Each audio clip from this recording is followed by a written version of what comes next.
and said, write these words as encouragement. Welcome to a moment of inspiration with Dr. Ty Dixon. Oh yes, today we're going to talk about something that I know that all of us can identify with today. You know, we're going to talk about how to overcome your haters. You know, your haters, those obstacles and those things in your life that trip you up. Sometimes it comes in the form of a mountain or something. You know, it's just insurmountable. It's just out there and you just can't seem to get around it. Sometimes it comes in the form of a human being. Some people just despise you. They just don't like you. They're envious. They're jealous. And they just not with you today, huh? Okay, but we're going to talk about how do you overcome those things, how you overcome your haters. You know, one thing the Bible tells us, and it's not difficult to understand it, but it's kind of almost challenging to live. It says, love conquers all. Love always wins out. So how do you overcome your hater? Let's say if your hater is in the form of a human being. You know, your hater. I'm saying that they can't. You get a trophy, they're the last one to smile about it.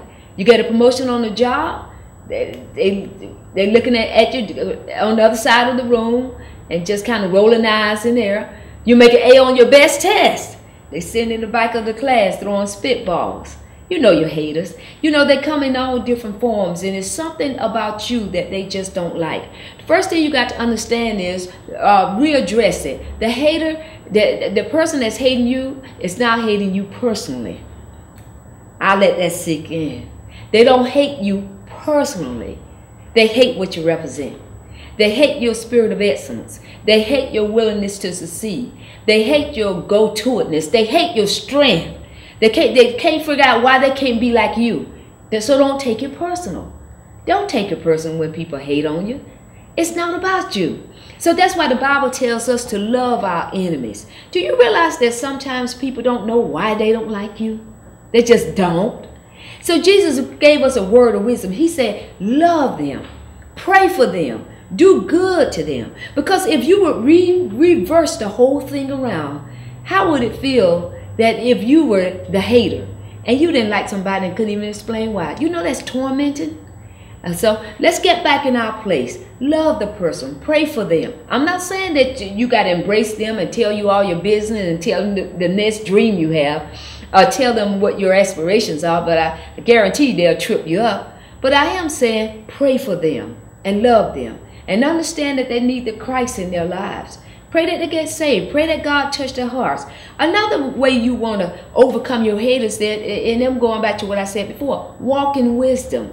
You don't tell haters your business. You don't leave yourself open for haters. You know, you don't intentionally go down a dead-end street. Come on now. You don't intentionally drive off a cliff. You know, I'm just going to go this way, and I see all the warning signs that says left turn is off on the cliff. Left turn, you're going to go off the cliff. You don't intentionally do that. Same way as that. You don't intentionally leave yourself open for your haters to get to you. You love them, you pray for them, but you stay on the path that you're supposed to be on. And you trust God. Do you realize that the Bible says all things work together for the good of those that love the Lord and are called according to his purpose? You know what that says in simplified terms? It says that when you love God and when you have a purpose for being here, a God-ordained purpose, everything will work together for your good, even what your haters do to you. So trust God. They can set a trap for you. And like they did Joseph, you know, threw him down in the pit, thought he was going to be sold, thought he was going to die, thought he was going to see the end of his days. Turned out Joseph rose to the top and was able to help them. Even when they set a trap for you, it won't work because God is on your side. So you got to trust him. Trust God. Trust God that if you came your way, I need someone to hear me. If it came your way, God is going to give you a way of escape and you're going to come out on top. Why? Because it's going to work together for you. And the last thing I want to share with you is don't become a hater. I'll say that real slow. Don't become a hater. And you may say, Ty, well, you know, it's a little bit late because I got some people right now I can't stand. Then you ask God to do what? Do a work in your heart. Ask God to give you a clean heart.